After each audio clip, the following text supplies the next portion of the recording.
We have an interesting tasting today for you. 2010, a great vintage, also turning point both at Blankiet Estate and MacDonald Vineyard. 2010 for us was the midpoint of our adventure in wine. The first 10 years, from 1999 to 2009, the wine we made, Ellen Turley, David Avroux, Martha Levy-McClellan, Michel Roland, they were wine made by committee. And Robert Parker liked a lot of them. They were very good wine, but they were not the wine I was expected to be able to produce from our site in Yountville.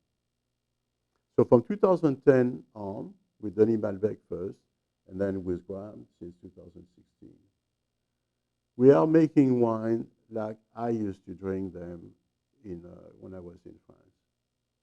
Wine that are driven by the terroir and the respect of the site, that have elegance and finesse and balance.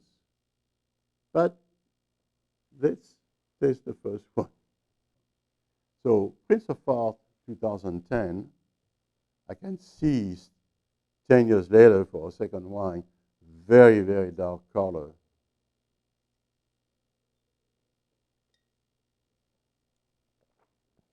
Yeah, I think if anybody's saving any of this, they'll be very happy. This is it's pretty remarkably, I'm surprised, remarkably still very together after 10 years. Yeah.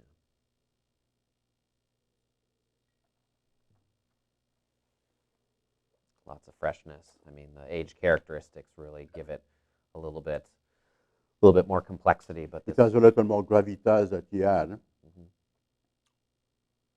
I will drink it now. I think it's just perfect to drink now. Yeah, I agree. There's probably a few years left, but this is a very good one now. If you have any, just drink it.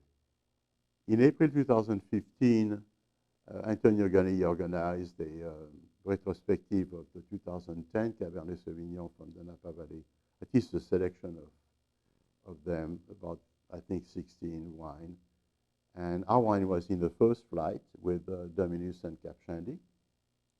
And in the second flight, Antonio introduced, like he always does, a mystery wine. And the mystery wine was your wine.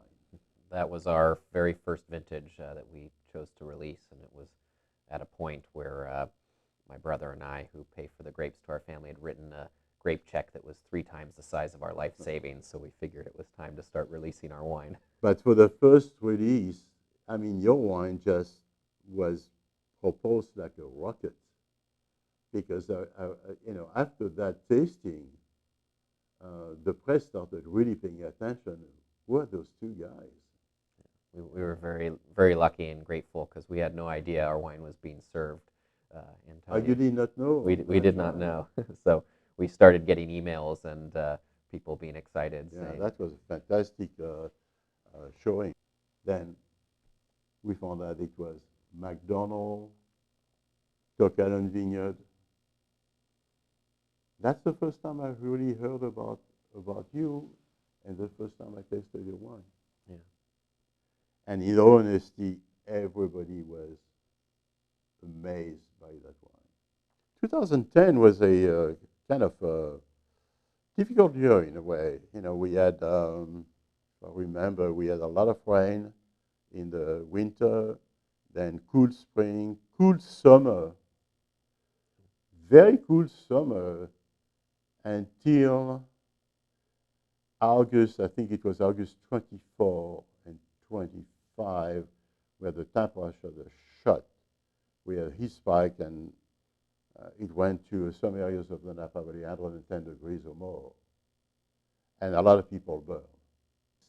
The raisin was 2 weeks late. And so people started de-leafing in August, and they got caught by that heat spike, that really sudden, very high heat spike, and people burned. Yeah, it was very traditional in the valley back then to de-leaf the entire fruit zone. Yeah. So you would expose the the fruit to just extreme So sun. we had not delivered. So we did not really have any issue with that first heat spike. Then the temperature cooled down again, beginning of September. So people that had not burned were concerned again that they weren't protected if weather was going to warm up. So they started harvesting early. And suddenly at the end of September, we had like an Indian summer where the weather in October was just perfect. Some of the characteristics of the 2010 vintage, if you managed your canopy correctly, you really paid off, because that extra ripening time in September and in October is a rarity. Usually the curtain closes earlier than that, and so I feel like that's why these wines have such a sort of not only power but also this incredible finesse. Definitely, I also taste the change in winemaking. I feel like these are wines focused on elegance and not trying to get everything out of those grapes. You can get a lot and what you need to have these dark. At the alcohol level, I think this one was 14.5. But 14.5, you can have wine at 14.5 that are too alcoholic if they are not in balance with the fruit extract and the tannin. At that level of alcohol, there is no sense of, no feeling of hotness in the mouth, and it's all just purely and raw with that fruit and the sweet tannin. Great wine, great wine. I've had the pleasure of having it a couple times with you and Catherine, and I have to say this is the... We had it in Magnum. We had it in Magnum. We had it actually, the last time we had it was the last time I went out to a restaurant, just before COVID. We had the people from Taranto visiting, and we went out in Yountville. We went out to Coqueta, and I had a Magnum, and they were amazed, actually. Yeah. They really were sure that they were drinking European Bordeaux wine. Yeah, exactly like you said, this wine perfectly balances between your classic and European upbringing in California. It is European with beautiful Napa fruit. Yep. That's a perfect example of Napa fruit in a understated way. And I love the varietal characters coming out, the little secondary and tertiary flavors from the little bit of time in bottle, but still a very pure, very focused wine, like you said, in comparison at that 2010 tasting at Nomad. These are it's a great vintage. It's changing again in the glass here.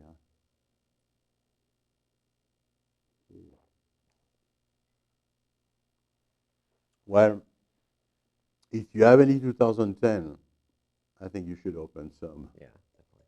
I mean, that wine has plenty of life left, but it is delicious drinking now. Let's see.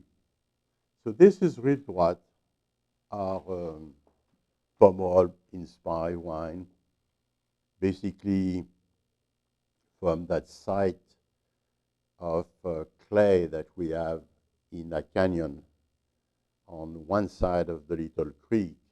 So that's why we call it the Rive Droite, little play on the Rive Droite banks of Bordeaux, where Saint-Émilion and Pomerol are.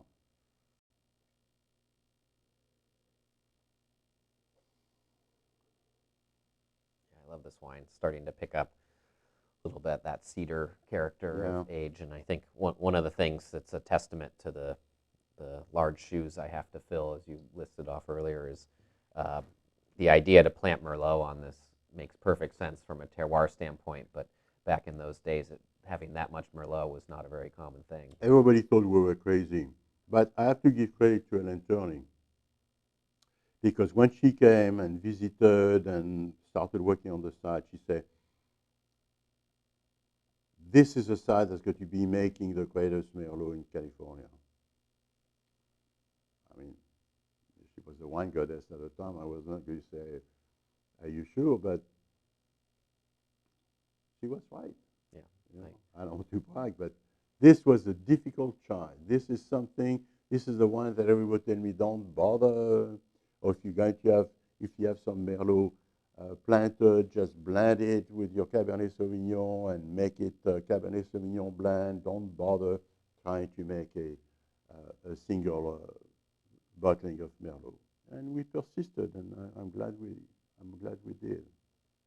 And anyone who's been here can see it's an incredible block as it has different exposures and wraps into the canyon on volcanic clay. It really is best suited to Merlot and the Cabernets on volcanic ash. And in 2015, because you took the blend of 2015 that were still base blend and did the final blend, the final selection.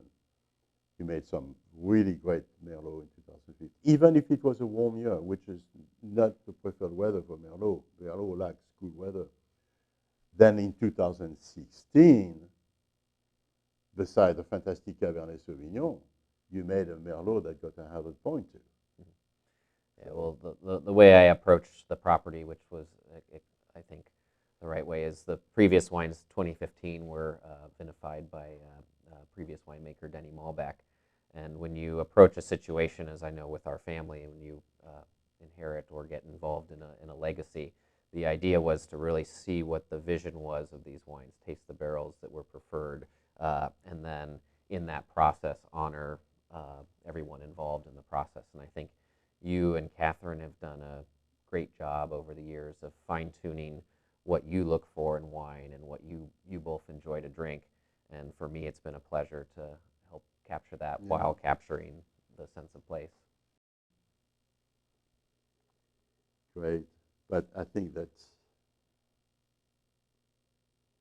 the proplet still. Yeah, prop red is showing incredible. And it is. Has that classic old world effect with that California terroir, and I think that's what makes it so beautiful and seductive. Wonderful. Well, I think we had a great tasting today. We're going to keep doing some of those, like impromptu tasting. We have some port. That will be an interesting thing to show. We have been trying to make some port for. Well, the first vintage was 2007, so we had quite a few years at it, and it's still a little secret. But in a few weeks, we'll have a port tasting, and we'll be able to kind of reveal those 14 years of, of experimentation, and it looks pretty promising. So again, stay safe, and all the best. Cheers. Thanks, Graeme. Thank you, Thanks Claude. for coming.